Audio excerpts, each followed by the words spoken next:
everyone, welcome back to our channel Physics by CP Tagaya and myself Bhavi Tawar and I am again here to teach you biology subject.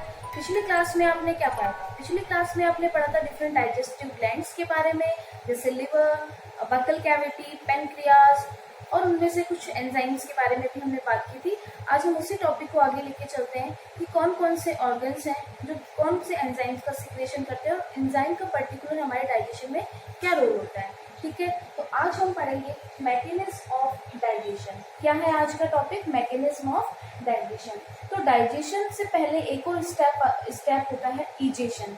What do you mean by ingestion? Ingestion means intake of food by our mouth. जब भी हम food को mouth की help से हम लेते हैं, intake करते हैं, तो इनटेक करने के बाद डाइजेशन प्रोसेस स्टार्ट हो जाती है। उससे पहले होता है इजेशन। इजेशन के बाद डाइजेशन आपने पढ़ा ही था। Digestion means conversion of complex food into simple food by the help of different enzymes. और डाइजेशन के बाद होती है एब्जॉर्प्शन। एब्जॉर्प्शन हमारी inner wall of alimentary canal की हेल्प से होता है। फिर एब्जॉर्प्शन के बाद assimilation. Assimilation means utilization of absorbed nutrients. जो भी हमने न्यूट्रिएंट्स एब्जॉर्ब किया है वो हमारी टिश्यूज, डिफरेंट ऑर्गन्स की हेल्प से यूटिलाइज किया जाता है, दैट इज एसिमिलेशन।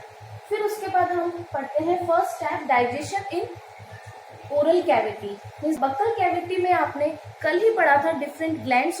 जब ये सलाइवी ग्लैंड्स एक्टिवेट होती है तो सलाइवा का सिक्रेशन स्टार्ट होता है।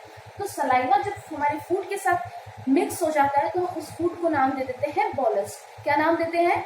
बॉलस। फिर देखिए जो सलाइवा का सिक्रेशन होता है उसके क्या क्या कॉन्स्टिट्यूएंट्स होते हैं, उसमें क्या क्या प्रेजेंट होता है वो हम देखते हैं। तो सबसे पहले इसमें होता है वाटर।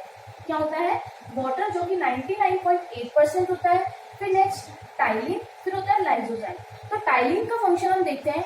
टाइलिन का फंक्शन होता है डाइजेशन ऑफ स्टार्च।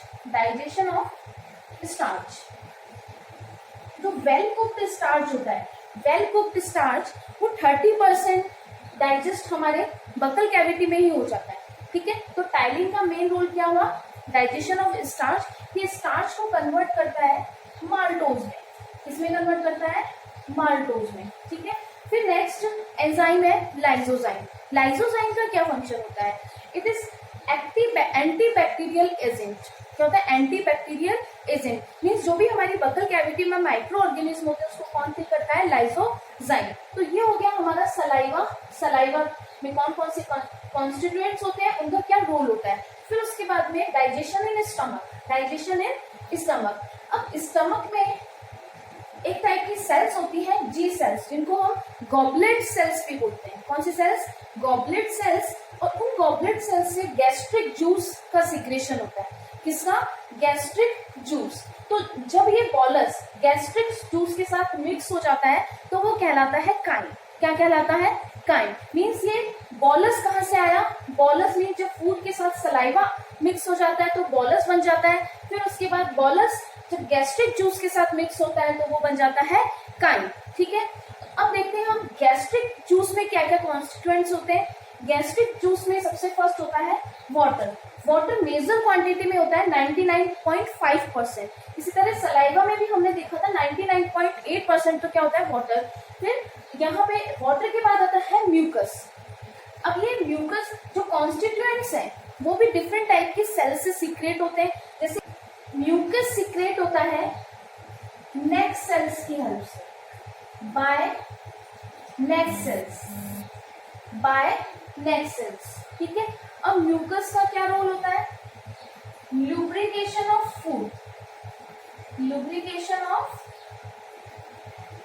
फूड। फिर नेक्स्ट HCl। HCl भी बहुत स्मॉल क्वांटिटी में सीक्रेट होता है, 0.2 to 3.3%। ओके, HCl सीक्रेट होता है by oxyntic cells, by oxyntic cells. और प्रोरेनिन, जो प्रो एंजाइम्स होते हैं, प्रो एंजाइम सीक्रेट होते हैं चीफ सेल्स की हेल्प से, by chief cells. Next cell से सीक्रेट होगा म्यूकस। ऑक्जेंटिक सेल से सीक्रेट हो गए HCl, चीफ सेल से जितने भी प्रो एंजाइम्स है जैसे प्रोरेनिन, पेप्सिनोजिन, ये सीक्रेट होते हैं चीफ सेल से, ठीक है। फिर हम पढ़ते हैं रोल ऑफ HCl। HCl का क्या रोल होता है, तो हम देख लेते हैं role of HCl।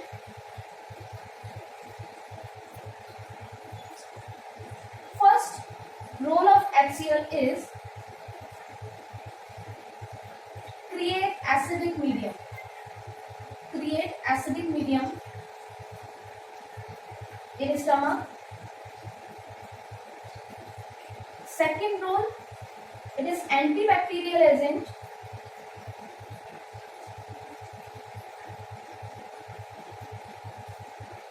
third is activate the proenzymes। देखो स्टमक में एसिडिक मीडियम क्रिएट करने का काम होता है HCl का।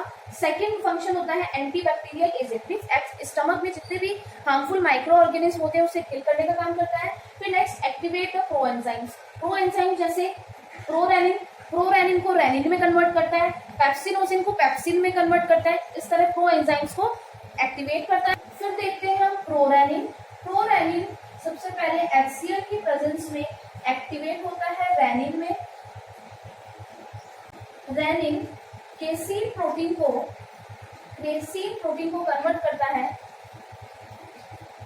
कैल्शियम में, कैल्शियम कैसिनेट, ठीक। जनरली ये रेनिन हार्मोन है, ये चाइल्डहुड में बच्चों में प्रेजेंट होता है, ये अडल्ट्स में एब्सेंट होता है। फिर पेप्सिनोजिन एंजाइम, पेप्सिनोजिन HCl के प्रेजेंस में कन्वर्ट होगा पेप्सिन में। फिर पेप्सिन क्या करता है, प्रोटीन को कन्वर्ट करता है सिंपल डाइपेप्टाइड्स में, means peptides, peptones and proteases, ठीक है। और अमाइलेज का स्टमक में कोई रोल नहीं है, नो रोल, स्टमक में अमाइलेज का कोई भी फंक्शन नहीं होता है। अब हम पढ़ेंगे डाइजेशन इन ड्यूडेनम। ड्यूडेनम आपको पता है स्मॉल इंटेस्टाइन का पार्ट है और यहाँ पे मैक्सिमम डाइजेशन होता है। क्या होता है, मैक्सिमम डाइजेशन। अगर आपसे पूछा जाए कि एलिमेंट्री कैनाल के किस पार्ट में सबसे ज्यादा डाइजेशन होता है तो आप बताओगे ड्यूडेनम। और ड्यूडेनम में आपको पता है लीवर से जो भी सिक्रेशन होता है ड्यूडेनम में आता है, और पैनक्रियास से जो भी सिक्रेशन होता है वो भी ड्यूडेनम में आता है। जो लीवर से जो सिक्रेशन होता है वो होता है बाइल जूस का, और बाइल जूस में आपको पता है कुछ बाइल पिगमेंट्स होते हैं और बाइल सॉल्ट होते हैं। Bile pigments, biliverdin pigment, bilirubin pigment. Bile salt में कुछ ऑर्गेनिक और इनऑर्गेनिक सॉल्ट्स प्रेजेंट होते हैं। तो इन सॉल्ट का फंक्शन क्या होता है, इन सॉल्ट का फंक्शन होता है इमल्सिफिकेशन ऑफ फैट, मीन्स जो फैट के बड़े ग्लोब्यूल्स से, बड़े मॉलिक्यूल्स से वो छोटे मॉलिक्यूल्स में कन्वर्ट हो जाते हैं। It means emulsification of fat. फिर है क्रिएट एल्कलाइन मीडियम। स्टमक में आपको पता है HCl के कारण बहुत ही ज्यादा एसिडिक मीडियम होता है। अब एसिडिक मीडियम को वापस से एल्कलाइन मीडियम में कन्वर्ट करने के लिए होता है बाइल सॉल्ट। तो स्टमक में एसिडिक मीडियम होता है और फिर स्मॉल इंटेस्टाइन में आने के बाद वापस एल्कलाइन मीडियम हो जाता है by the help of bile salt. Understood. फिर हम बात करते हैं पैनक्रियाटिक जूस की। Pancreatic juice secrete by pancreas और पैनक्रियाटिक डक्ट के थ्रू किसमें आ जाता है, ड्यूडेनम में। अब पैनक्रियाटिक जूस में क्या क्या होते हैं, ट्रिप्सिनोजिन ट्रिप्सिन में कन्वर्ट हो जाता है एक्टिव होके।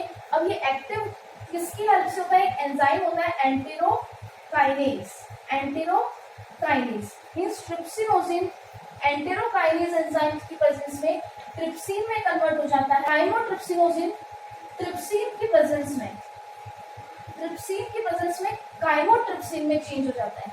मींस ट्रिप्सिनोजिन और काइमोट्रिप्सिनोजिन ये इनएक्टिवेट फॉर्म में होते हैं और एंटेरोकाइनेज की प्रेजेंस में ट्रिप्सिन में कन्वर्ट होता है और काइमोट्रिप्सिनोजिन ट्रिप्सिन की प्रेजेंस में काइमोट्रिप्सिन की में चेंज हो जाता है। ठीक है। अब इन ट्रिप्सिन और काइमोट्रिप्सिन दोनों का क्या रोल है, इनका रोल है ये प्रोटीन को पेप्टाइड्स में कन्वर्ट करता है। जो पॉलीपेप्टाइड्स चेन होती है अमीनो एसिड्स की, जो लॉन्ग चेन होती है, इसको स्मॉल चेन में, स्मॉल पेप्टाइड्स में कन्वर्ट कर देता है by the help of trypsin और काइमोट्रिप्सिन। अंडरस्टूड। फिर आ जाओ digestion in jejunum and ileum. Duodenum की बात हमने कर ली, फिर उसके बाद हम देखते हैं जीजुनम और इलियम, इनमें क्या डाइजेशन होता है। इसमें सिक्रेशन होता है सकस एंटेरिकस का, मीन्स जो स्मॉल इंटेस्टाइन में जिन जिन एंजाइम का सिक्रेशन होता है उन सबको मिला के हम क्या देते हैं, सकस एंटेरिकस। फिर सकस एंटेरिकस में बहुत सारे एंजाइम्स होते हैं। माल्टोज कन्वर्ट होता है ग्लूकोज में bye the help of maltase. Maltose को ग्लूकोज में कन्वर्ट करता है। और लैक्टेज एंजाइम लैक्टोज को ग्लूकोज और गैलेक्टोज में कन्वर्ट करता है। लैक्टोज किस में कन्वर्ट होता है, ग्लूकोज और गैलेक्टोज में bye the help of lactase. फिर सुक्रेज एंजाइम की हेल्प से कन्वर्ट होता है ग्लूकोज और फ्रक्टोज में। फिर प्रोटीन स्मॉल पेप्टाइड्स जो होते हैं वो पेप्सिन की हेल्प से अमीनो एसिड्स में कन्वर्ट हो जाते हैं। जो सिंपल प्रोटीन होते हैं, सिंपल पेप्टाइड होते हैं, अमीनो एसिड उसमें कन्वर्ट हो जाते हैं। फिर है लिपिड्स लाइपेज की हेल्प से फैटी एसिड और ग्लिसरॉल में कन्वर्ट हो जाता है। फिर न्यूक्लियोटाइड्स के लिए एक एंजाइम होता है न्यूक्लियोटाइडेज की हेल्प से न्यूक्लियोसाइड्स में कन्वर्ट होता है। और न्यूक्लियोसाइड्स के लिए एंजाइम होता है न्यूक्लियोसाइडेज। इसकी हेल्प से न्यूक्लियोसाइडेज नाइट्रोजन बेसेस और शुगर में कन्वर्ट हो जाता है। शुगर डीएनए में आपको पता है कौन सा शुगर होता है, पेंटोज शुगर, नाइट्रोजन बेस और शुगर में कन्वर्ट हो जाता है। मीन्स जितने भी कॉम्प्लेक्स फूड थे जैसे कार्बोहाइड्रेट, प्रोटीन, लिपिड्स, डीएनए, ये सब सिंपल फॉर्म में कन्वर्ट हो जाते हैं। जैसे इधर माल्टोज था तो ग्लूकोज में कन्वर्ट हो गया, लैक्टोज था तो ग्लूकोज और गैलेक्टोज में कन्वर्ट हो गया, सुक्रोज था तो सुक्रोज ग्लूकोज और फ्रक्टोज में कन्वर्ट हो गया, प्रोटीन और स्मॉल पेप्टाइड्स अमीनो एसिड्स में कन्वर्ट हो गए, लिपिड्स लाइपेज की हेल्प से फैटी एसिड ग्लिसरॉल में कन्वर्ट हो गया, न्यूक्लियोटाइडेज की हेल्प से न्यूक्लियोसाइड्स में कन्वर्ट हुआ, फिर न्यूक्लियोसाइडेज की हेल्प से नाइट्रोजन बेसेस और शुगर में कन्वर्ट हो गया। ठीक है, ये आपको समझ में आया कि बहुत सारे एंजाइम्स हमने देखे थे वो किस तरह से सिंपल फॉर्म में कन्वर्ट कर देते हैं। अब हम बात करते हैं एब्जॉर्प्शन की। एब्जॉर्प्शन से पहले हमने पढ़ा था डाइजेशन, ठीक है, मैकेनिज्म ऑफ डाइजेशन। एब्जॉर्प्शन अब कहाँ होता है, सबसे पहले oral cavity means buccal cavity alcohol और ड्रग्स का एब्जॉर्प्शन करते हैं। मीन्स जो भी ड्रग्स एडिक्टेड होते हैं, अल्कोहल एडिक्टेड होते हैं, तो सबसे पहले उसका जो एब्जॉर्प्शन ओरल कैविटी में ही स्टार्ट हो जाता है।